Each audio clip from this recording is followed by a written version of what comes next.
Pai, do Filho e do Espírito Santo. Amém. Anjo do Senhor anunciou Maria, ela concebeu do Espírito Santo. Ave Maria, cheia de graça, o Senhor é convosco. Bendita sois vós entre as mulheres. Bendito é o fruto do vosso ventre, Jesus. Santa Maria, Mãe de Deus, rogai por nós, pecadores, agora e na hora de nossa morte. Amém. Eis aqui a serva do Senhor, faça-se em mim segundo a vossa palavra. Ave Maria, cheia de graça, o Senhor é convosco. Bendita sois vós entre as mulheres, bendito é o fruto do vosso ventre, Jesus. Santa Maria, Mãe de Deus, rogai por nós, pecadores, agora e na hora de nossa morte. Amém. E o Verbo divino se fez carne e habitou entre nós. Ave Maria, cheia de graça, o Senhor é convosco. Bendita sois vós entre as mulheres, bendito é o fruto do vosso ventre, Jesus. Santa Maria, Mãe de Deus, rogai por nós, pecadores, agora e na hora de nossa morte. Amém. Rogai por nós, Santa Mãe de Deus, para que sejamos dignos das promessas de Cristo. Oremos, infundi, Senhor, em nossas almas a vossa graça, como vos pedimos, para que nós, que por iniciação do anjo viemos a saber o mistério de vossa encarnação, paixão e morte de cruz, cheguemos um dia à glória eterna dos céus, pelo mesmo Cristo, Senhor nosso. Amém. Caríssimo irmão e irmã, hoje nos encontramos para meditar a liturgia do terceiro domingo do tempo comum. Se bem que isto, para quem está fora da Arquidiocese de São Paulo, aqui em São Paulo nós celebramos a festa da conversão de São Paulo, por isso as leituras, o Evangelho, todos são diferentes. Tendo em conta isso, vejamos o que o Senhor tem a nos dizer hoje. A primeira leitura é do profeta Isaías, que nos diz: no tempo passado, o Senhor humilhou a terra de Zabulon e a terra de Neftali, mas recentemente cobriu de glória o caminho do mar, do além-Jordão e da Galileia das nações. O povo que andava na escuridão viu uma grande luz. Para os que habitavam nas sombras da morte, uma luz resplandeceu. Fizeste crescer a alegria e aumentaste a felicidade. Todos se regozijam em tua presença como alegres ceifeiros na colheita, ou como exaltados guerreiros ao dividirem os despojos. Pois o jugo que oprimiu o povo, a carga sobre os ombros, o orgulho dos fiscais, tu os abateste como na jornada de Madian. Temos aqui dois trechos, um do capítulo 8, outro do 9, que continua no 9. A primeira parte fala da humilhação de Zabulon e Neftali. Zabulon e Neftali são justamente os territórios dos descendentes de Israel, a região da Galileia, que assim foi escrita pelo profeta Isaías, Hel, que depois se tornou Galileia, não judeus. E vemos a profecia falando na época de Isaías o que aconteceu. Logo depois, capítulo 9 não é somente uma profecia, mas um poema. Um poema que nós ouvimos também no dia do Natal, e que, sendo poema, profecia, tem a dizer para o seu tempo, mas também vemos que se concretiza plenamente em Jesus. Tenhamos em conta, Zabulon e Neftali foi atacada pelos assírios, e essa terra se perdeu. Se perdeu por todo esse ataque e caiu na mão dos pagãos, por isso Galileia dos pagãos. E logo em seguida, Isaías começa o poema falando do rei. Destes, nasceu para nós um menino, mas nós temos a leitura do Natal, do nascimento de Jesus, o que está correto, não está errado. Mas este mesmo nascimento tem a ver com esse poema dizendo sobre o rei que irá assumir o trono. Não somente um nascimento segundo a carne, mas o nascer de um novo rei, abençoado por Deus, o subir ao trono do rei. Então, com esse surgimento de um novo rei, que guerreará para trazer de volta a luz a todo o povo, a paz ao reino de Deus, Vemos aquilo que se concretiza em Jesus e por que este mesmo texto aparece hoje no Evangelho. O povo que andava na escuridão viu uma grande luz. Ora, este povo que estava sofrendo por causa de estar sendo submetido a um reino pagão. Isso também tem a ver conosco. Vejamos aquilo que Jesus veio realizar no seu tempo e continua realizando ainda hoje, ou querendo realizar ainda hoje, na vida de todos. E o que é? Justamente a conversão, a mudança de vida. O abandonar as trevas, de nós caminharmos no nosso erro, de nós caminharmos sem Deus para vivermos aquela luz de Deus em nossas vidas, iluminados por Ele, levarmos a nossa vida. Mas o quanto nós permitimos que o Senhor nos tire das trevas, nos tire do domínio pagão, nos tire da obra do demônio para vivermos na sua luz, para vivermos o que Ele nos dá. O Salmo nos diz: o Senhor é minha luz e salvação, o Senhor é a proteção de minha vida. O Senhor realmente é a luz de nossas vidas, é a luz que ilumina cada passo, cada ação, cada decisão que tomamos. Nós olhamos para esta luz e deixamos que essa luz ilumine e assim, ao mesmo tempo, nos salve, nos tire do erro, nos tire do pecado, nos conduza para a vida eterna. Passemos ao Evangelho. O Evangelho é de São Mateus, capítulo 4, que nos diz: ao saber que João tinha sido preso, Jesus voltou para a Galiléia. Então vemos o território de Zebulon e Neftali. Zabulon e Neftali, que logo em seguida vai dizer. Vemos que Jesus sente a necessidade com a prisão de João Batista de dar início profundamente à sua missão. A missão de agora anunciar o Evangelho da Boa Nova. Mas o texto continua nos indicando algo que nos parece diverso. Deixou Nazaré e foi morar em Cafarnaum, que fica às margens do mar da Galileia, no território de Zabulon e Neftali, para se cumprir o que foi dito pelo profeta Isaías. Vemos que São Mateus indica, o que vamos escutar novamente, que aquela profecia, aquele poema de Isaías, se concretiza agora em Jesus. Mas tenhamos em conta o anterior. Jesus deixa Nazaré. Nazaré está mais ao sul da região da Galileia, para ir ao norte, para ir a Cafarnaum, ao território onde moram seus discípulos, onde vai chamar os seus discípulos. E o primeiro deles, Simão Pedro. E indo para o norte, ele cumpre a profecia de tirar este povo, essa terra dominada por um certo paganismo. Recordemos, temos a Galileia ao norte, no centro Samaria, por isso Jesus necessitava passar pela Samaria para ir a Jerusalém, e por fim, no sul, a Judéia. João Batista foi preso na Judéia, no sul. Jesus estava em Nazaré, já no território da Galileia, porém agora vai mais ao norte, no território da profecia, e diz: terra de Zabulon, terra de Neftali, caminho do mar, região do outro lado do rio Jordão, Galileia dos pagãos.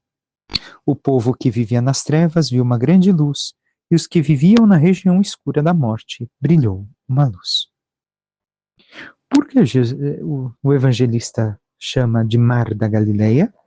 Sabemos que é um lago, mas simplesmente para indicar a separação entre a terra de Israel e a terra pagã. Ali foi Jesus, para realizar também a missão como o próprio Moisés, atravessar o mar, mas não mais o mar físico, e sim o mar do mundo, da morte, Amar enquanto aquilo que é mal, aquilo que é desconhecido, aquilo que é trevas. Então Jesus aqui também é indicado como o verdadeiro Moisés. Continuemos. Daí em diante, Jesus começou a pregar, dizendo: convertei-vos, porque o reino dos céus está próximo. Por que em um evangelho chama em reino de Deus e outro reino dos céus? Ora, simplesmente porque devemos de conceber que Mateus é judeu, e para um judeu não se fala o nome de Deus. Então, ao invés de falar Deus, falam céus. Aqui nos fala: convertei-vos, metanoia. Mudai o vosso modo de pensar, porque o reino de Deus está próximo. Isto pediu Jesus naquele tempo, isso continua pedindo Jesus ainda hoje. Muitos não querem escutar. Muitos não querem mudar a sua maneira de pensar. Em especial nos nossos tempos, vemos o quanto se torna, parece que cada vez mais difícil, de o homem abandonar a maneira com que pensa o mundo para viver aquela que pensa Deus. Por causa do materialismo, do apego às coisas, por causa das tecnologias, das facilidades que a vida propõe, das diversões, das atrações que o mundo dá. Parece que o homem se torna cada vez mais impenetrável, por assim dizer, com a questão da conversão de pensamento, de mudança de vida. Mas o Senhor continua insistindo, continua chamando, inclusive a nós. A conversão, que hoje também recordamos a conversão de São Paulo, deve de ocorrer em nossas vidas. Uma conversão sincera, contínua, que não para.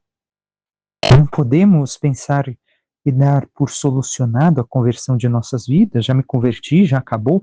Não, ainda muito o que permitir que o Senhor converta em nossos pensamentos e corações. Mas o quanto nos abrimos a isso, a esta manifestação de Deus. Quando Jesus andava à beira do mar da Galileia, viu dois irmãos, Simão, chamado Pedro, e seu irmão André. Estavam lançando a rede ao mar, pois eram pescadores. Jesus disse a eles: segui-me, eu farei de vós pescadores de homens. Eles imediatamente deixaram as redes e o seguiram. Ora, vemos Jesus caminhando então à beira do mar. Chama dois irmãos, Simão e André. Eles estavam trabalhando, estavam realizando a sua missão, mas Jesus agora pediu que o seguisse. Iria mudar a forma deles pescarem. Ora, devemos de compreender alguns aspectos. Jesus os chamou na cotidianidade da vida, naquilo que era o normal da vida deles, o trabalho, o seu ganha-pão. Jesus passou e o chamou a segui-lo. E disse que os transformaria a sua forma de pescar. Pescar agora não mais somente peixes, mas homens. Tenhamos em conta que em certos aspectos Jesus mudou a vida desses homens, porém, em outros, não. Como assim, padre? É pecado pescar? Não. Como sabemos, em certos momentos, Pedro vai continuar pescando para sua subsistência, não mais como trabalho. Então, o que Jesus fez? Jesus transformou a maneira de pescar. Ele continuou realizando aquilo que fazia, mas agora transformado por Jesus. E assim podemos olhar também até mesmo Zaqueu. Será que Zaqueu deixou o seu ganha-pão, no caso dele? Era o seu sustento ali? Não. Provavelmente, o que pode ter acontecido é que Zaqueu, transformado agora por Jesus, convertido à sua vida, realizava o seu trabalho de uma forma nova, de uma forma segundo o pensamento divino. Ou seja, converteu, transformou o seu modo de pensar para agora agir de forma correta. Já não é mais uma forma de agir, apesar de o seu trabalho continuar sendo o mesmo. Mas isso tenhamos em conta, não serve para coisas pecaminosas. Serve para coisas pontuais, para coisas que sustentam a vida. Como um trabalho de Zaqueu, mas que ele usava para o pecado enquanto roubava, enquanto extorquia as pessoas. E aqui cabe a nós nos questionarmos. O trabalho que exercemos na paróquia, na nossa vida, nós fazemos com essa transformação, iluminados, como vimos no texto anterior, e aqui aparece uma vez mais, deixamos que a luz de Cristo e iluminados por Deus, agora vejamos as coisas e trabalhemos da forma que Deus quer, ou não. Ou continuamos com uma mentalidade mesquinha, pecaminosa, errada, uma mentalidade que não se deixa questionar pela luz de Deus. E assim não muda a vida. Continuemos. Caminhando um pouco mais, Jesus viu outros dois irmãos, Tiago, filho de Zebedeu, e seu irmão João. Estavam na barca com seu pai, consertando as redes, e Jesus os chamou. Eles imediatamente deixaram a barca e o pai e o seguiram. Vemos mais dois irmãos que são chamados. Também estavam trabalhando. Mas o que aqui tem a indicar para nós? Ora, Jesus o chamou e eles estavam, indica o evangelista, com seu pai. E o que quer indicar isso? O seu apego à tradição familiar. Então, a conversão necessita que nós nos desapeguemos ao nosso modo de pensar para aprendermos o modo de pensar de Deus, o modo de agir de Deus. E eles imediatamente abandonaram para seguir a Jesus. Mas como abandonar tudo de uma vez? Tenhamos em conta, São João nos apresenta 3 anos de ministério de Jesus. Provavelmente aqui nos encontramos no 3º ano do seu ministério. E com isso, os discípulos já conheciam um pouco ao Senhor. Agora, decidiram por segui-lo, abandonar tudo e segui-lo imediatamente. Aqui cabe a nós perguntarmos uma vez mais. Também nós conhecemos há certo tempo o Senhor. A nossa vida inteira, ou alguns anos, ou há pouco tempo, porque entramos na fé e na igreja há pouco tempo. Mas nós, conhecendo Jesus, o tempo que conhecemos, abandonamos tudo para segui-lo ou queremos continuar vivendo da mentalidade que nós temos? Apegado às coisas que nós vivíamos, apegados enquanto não conhecíamos a Jesus. Como está a nossa vida?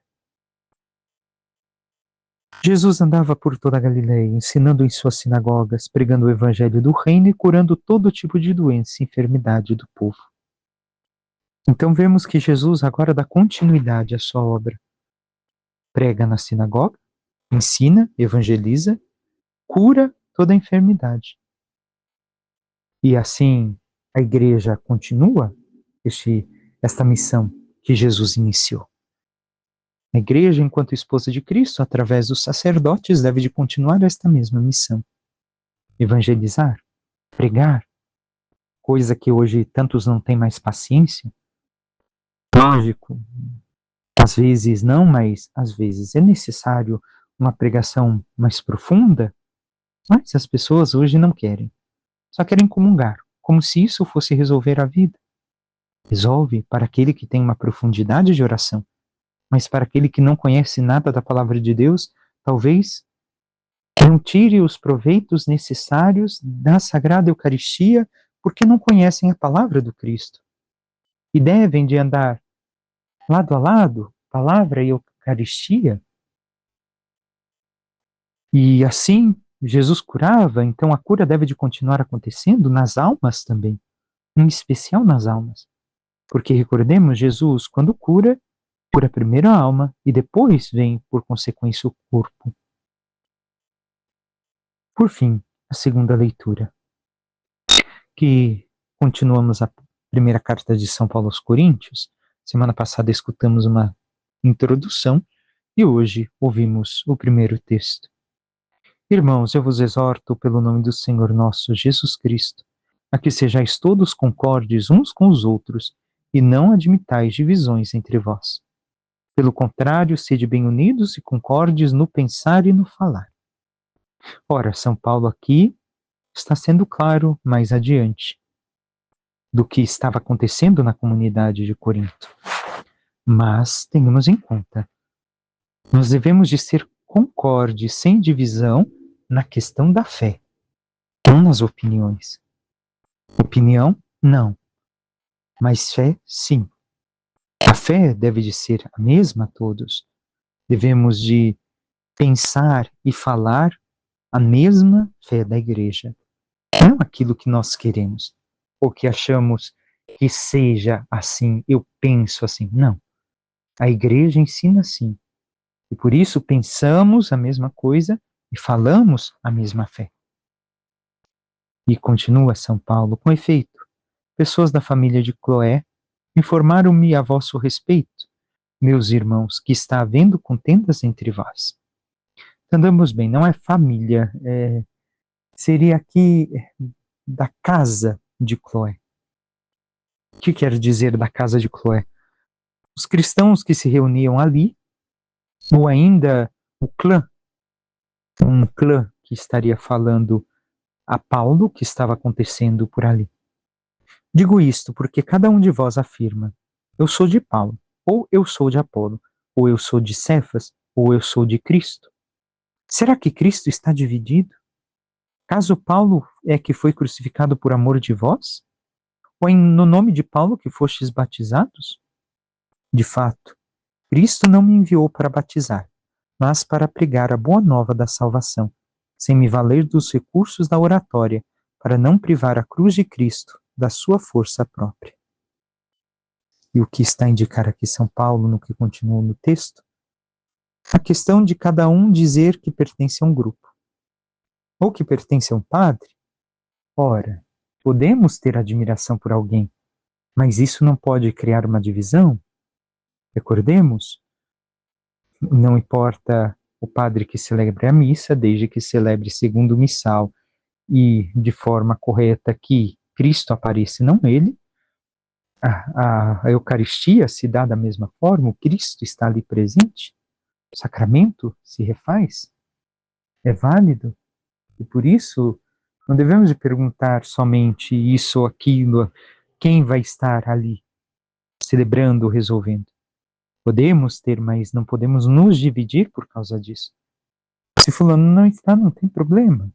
Eu estou aqui para participar da Eucaristia, da missão de Cristo. E São Paulo fala que ele não foi enviado para batizar, por quê? Porque ele primeiro catequizava e depois seus discípulos vinham atrás dele, batizando todos os povos, por onde ele passava. E ainda encerra nos dizendo que ele não usava de sua oratória. Não era as palavras belas que ele podia dizer, mas sim a cruz de Cristo, que ele ensinava, que ele pregava, que ele mostrava ali todo o amor de Cristo por todos, para que Cristo tivesse a glória e todos pudessem se converter e se salvar.